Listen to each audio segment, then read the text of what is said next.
There we go, here we are. It's a short trip of me walking around Glastonbury Abbey. I'm just going to introduce myself. My name's Jeremy White. If you haven't followed me before, I work as a Celtic shaman, a Norse shaman in Glastonbury, England, and I'm in Glastonbury Abbey today. I also do a thing called Walking with Wizards by taking on sacred walks of the magical sites in the UK. I'm just going to turn this round. So this is Glastonbury Abbey. Look at it. It's a beautiful building.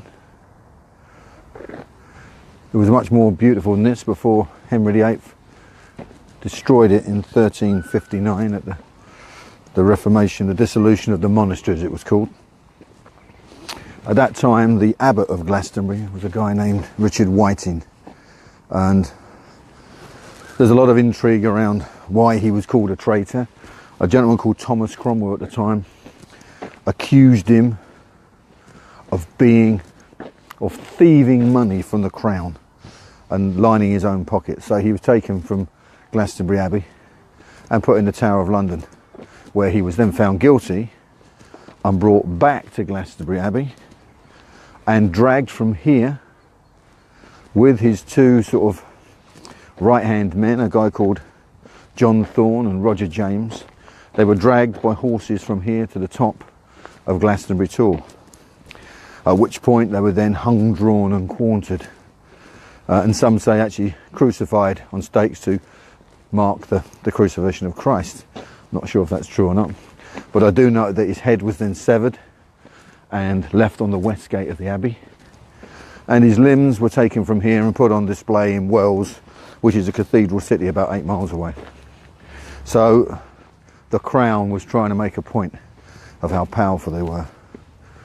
But this abbey, the site is built on, I'll try and walk all the way around, has a much and more ancient and magical history.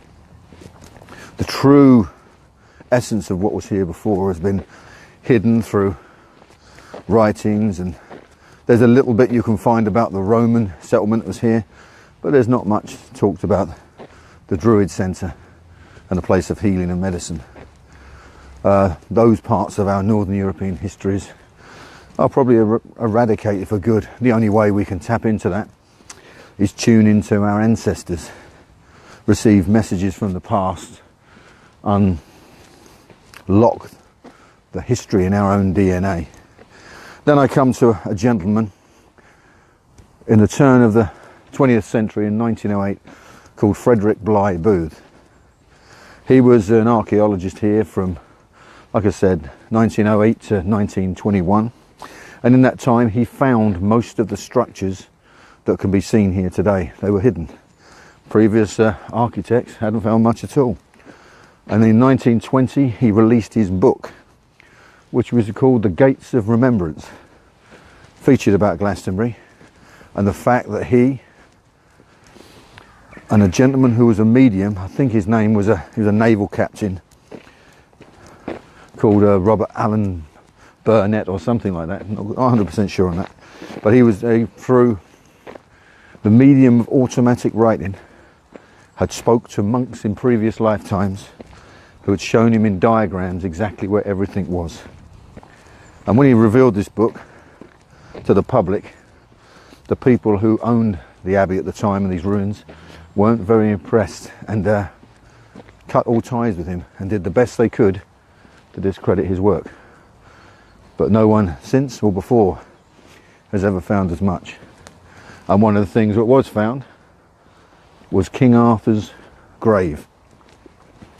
This is an interesting story, the King Arthur's grave. I think in 1184 the abbey burnt down in a fire.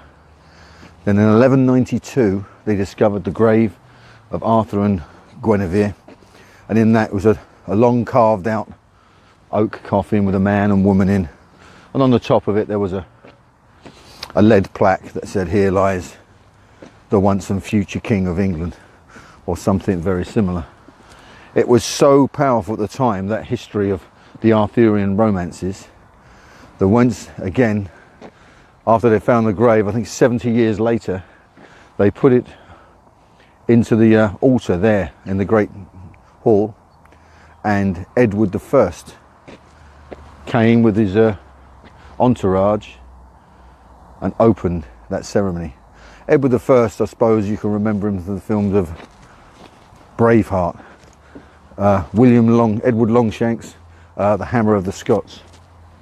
But everybody at that time was enthralled by the energy of King Arthur and the Arthurian romances, which linked the noble French with the pagan English and Welsh, all combined in one story. That story of Arthur and Merlin and Avalon, which is actually the old name for Glastonbury, Avalach, the Isle of Apples. It got changed to the Isle of Glass in Yswydrin, and what the Saxons called Glastonbury, which is where we get the name of Glastonbury today. But magic was here long before. Inside the crypt over there is one of the sacred wells, but it's now covered up, you can't use it, and the church built its status of power upon it. On the Tor there is a sacred stone called the Dragon's Egg. It is the male stone. In the Abbey, the female stone is. I'm not going to take you to show them, that's a quest for you to find on your own. And like most things in this land, it must be a quest to understand what's going on. But the whole modern town of Glastonbury is built around this site. As it would have been in medieval times, this would have been the hub of the community, and all the cottages and all the vendors. These houses along the wall there would have fed in and supplied all the things that were needed to run that abbey. And the abbey was the biggest one in Europe, where before the Crusades, knights would come and stay and be blessed and to do pilgrimage before they went on to their holy war. And pilgrims from all over Europe would come here, from here to Jerusalem and back, and they'd get these little badges to say they'd been on pilgrimage, which would have great reverence in their times. This is where the story of Arthur being buried here comes into play. We don't know whether he really was, or it was a really good tourist plan to get people coming to listen and visit the site of the great king. For me personally, I have my own idea where Arthur is buried. Once again, that should be personal to each person. I work with the land and the energy here all the time, discovering mysteries of magic for myself, and those are not to be shared. The whole purpose of magic is it should be secret. I work with the runes, and their means secret or whisper. Our connection to our own gods and goddesses, whoever they are, is individual to us and should be.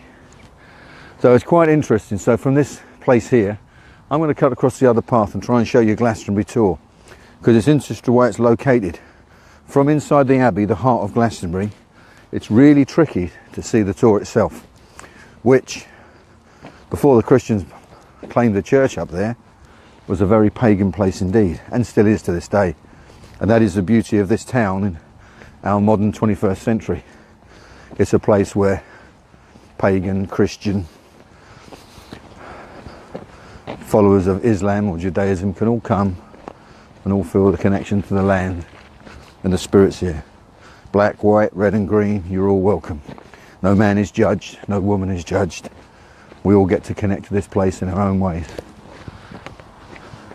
So I'm looking behind me now, we still can't see the Tor yet. There's a beautiful herb garden over there, and beyond there is the orchards of Glastonbury Abbey, which is where they make the cider and the mead.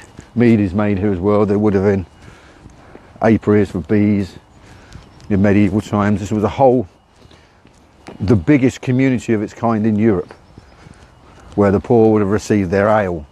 Because back in the day there was a lot of water that wasn't fit to drink, so the ale we drink today is a lot stronger than the ale they drank in the past.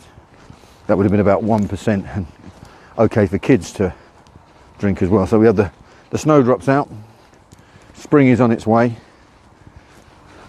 and we'll be getting into the glorious summer. So you can see some of the ruins. I may video this so you can walk past the grave of Arthur. But as we're coming round here, there is a hill on the horizon there. That's called Chalice Hill. And you cannot see the Tor. It's completely blocked by that hill there. And it's interesting, we get to this point up here, you'll see that it looks like the tower itself, St Michael's Tower from the top of the Tor, sits on the top of Chalice Hill. It sort of completely blocks it out. But today I can't see anything. So even then everyone was drawn here because of the Tor. It's not visible from inside the Abbey. Was that by design? Who knows? But now all those energies, they're shared equally. So it's just coming into view now. A lot of people who come to Glastonbury walk in this Abbey and they think that they've been here before. Well, I believe there's a very good chance of that due to the amount of people who have passed through this place as pilgrims. So even now at this point, you can just about see the Tower of the Tor there. I'm going to zoom in on this screen. Not sure if it's going to go or not, but can you just see it poking through the trees there? That's the tower on top of the Tor. I'll walk this way. You're hidden by the tree, and there's hardly a leaf on the trees, so it should be visible, but it's not. You can see the side of it going up there, but it merges in with the landscape. Now, and even from this, the furthest part, you can just about see the tower visible through the trees, but it's hidden. Maybe the Tor is hidden from the Abbey, or the Abbey is hidden from the Tor, who knows. But it is a place of peace and sanctuary. And for those who live in Glastonbury, this is like their back garden. Locals will come here and just sit, and in the evenings there's bands playing, live music, there's kids playing, people can bring their dogs. So it's all like our backyard, and a wonderful healing place to come.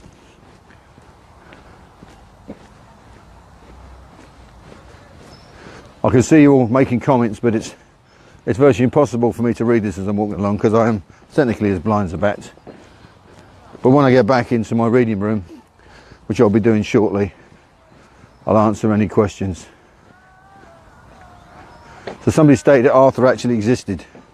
Well, from my own point of view, yes, he definitely existed, because there are Saxon writings, Germanic books that speak of him, and there's actually not many enemies who talk highly of heroes on the opposite side.